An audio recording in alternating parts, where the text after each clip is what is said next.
Good evening, my dear listeners. Let me ask you something before we begin today's story. Have you ever told yourself, I'll do it later? Just one small task, one small responsibility, one small decision. Maybe it was replying to an important email. Maybe it was starting exercise. Maybe it was learning a new skill. Maybe it was making that phone call you've been postponing for weeks. And then later became tomorrow. Tomorrow became next week, and somehow months passed. Well, today's story is about a habit that looked completely harmless from the outside, a habit so common that most people don't even consider it a problem: procrastination. Or, as many people call it, I'll start tomorrow. The story begins with a man named Rohan. Now, Rohan wasn't lazy. That's important because people often confuse procrastination with laziness. Lazy people don't want to do the work. Rohan wanted to do the work. He had goals, dreams, plans. In fact, if you looked at his notebook, you would be impressed. Pages full of ideas, list of books to read, courses to complete, fitness goals, career goals, personal goals. Rohan was excellent at planning. The problem? He was terrible at starting. Every Sunday evening became a fresh beginning. This week will be different. This time I'm serious. Enough wasting time. And honestly, every Sunday he meant it. But by Tuesday, the enthusiasm had usually faded. One evening after work, he came home with a strong determination. He had purchased an online course nearly 3 months earlier, a course that could genuinely help his career. He made tea, opened his laptop, sat comfortably. Everything was ready. Then his mind whispered something. Let's relax for 10 minutes first. Sounds reasonable, right? That's how procrastination works. It really sounds dangerous. It sounds sensible, comfortable, logical. So Rohan opened social media. 10 minutes became 30. 30 became an hour. An hour became the entire evening. And then suddenly it was time to sleep. The course remained unopened. Again. The next day he felt guilty, not devastated, just mildly disappointed. And that's the dangerous part, because small disappointments seem harmless, but when repeated often enough, they quietly damage self respect. Weeks passed, the same pattern repeated: excitement, delay, distraction, guilt, repeat. And slowly, without realizing it, Rohan developed a reputation, not in public, in his own mind. His mind started labeling him as someone who never follows through, someone who talks more than he acts. And honestly, that hurt more than he admitted. One Friday evening, he met his old friend Vikram for coffee. Now, Vikram wasn't extraordinary, not a genius, not unusually talented, but over the years, his life had improved steadily. Health, career, confidence, communication skills, everything seemed to be moving in the right direction.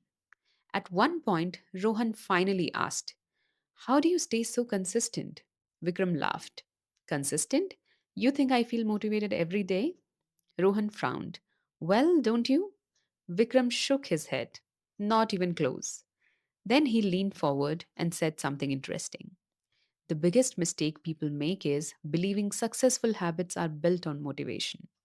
Rohan listened quietly. Vikram continued. Most days, I don't feel like exercising. I don't always feel like reading. I don't always feel like working on important things. Then, how do you do it? Asked Rohan. Vikram smiled. I stopped negotiating with myself. Now, honestly, that sentence confused Rohan. What does that even mean? Vikram took a sip of coffee. It means I don't have long discussions with my excuses anymore. Then he gave an example. When my alarm rings, I get up. I don't start debating because the moment you start negotiating, your brain becomes a skilled lawyer. Suddenly, every excuse sounds convincing. You're tired. You'll start tomorrow. One day won't matter. You deserve a break. And before you know it, another opportunity disappears. That conversation stayed with Rohan. For the first time, he stopped focusing on motivation and started paying attention to his habits. The following Monday, he tried something different. No dramatic routine, no impossible goals. Just one promise: 20 minutes. That's it.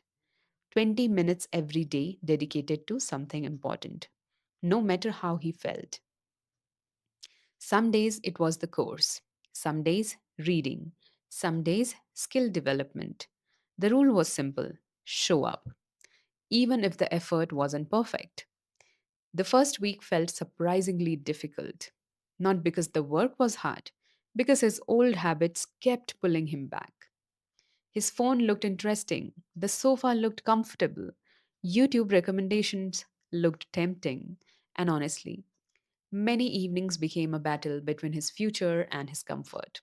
But slowly, something started shifting. The resistance became weaker. Showing up became easier. His confidence improved too, not because of massive achievements, but because he was finally keeping promises to himself. Months later, while looking through his notebook, he noticed something surprising. Many goals that once felt distant had quietly become reality. Not because he worked harder than everyone else, because he stopped waiting for perfect conditions. And maybe that's the lesson hidden inside today's story. Most people are not held back by lack of talent, they are held back by small habits repeated daily. Tiny delays, tiny excuses, tiny distractions. Because success and failure rarely happen overnight. They are usually the result of ordinary choices made consistently. One page read daily, one workout completed, one conversation practiced, one promise kept. And eventually, those small actions create a completely different life. Now, tell me, dear listeners, what's one habit that keeps holding you back? Is there something important you have been postponing for weeks or even months? And what would happen if you committed just 20 minutes a day to it? If this story felt relatable, share your thoughts in the comments. And if you want more stories like this, just write more stories. Until next time, remember this: your future is often hiding inside the habits you repeat today. And sometimes the smallest habit creates the biggest transformation.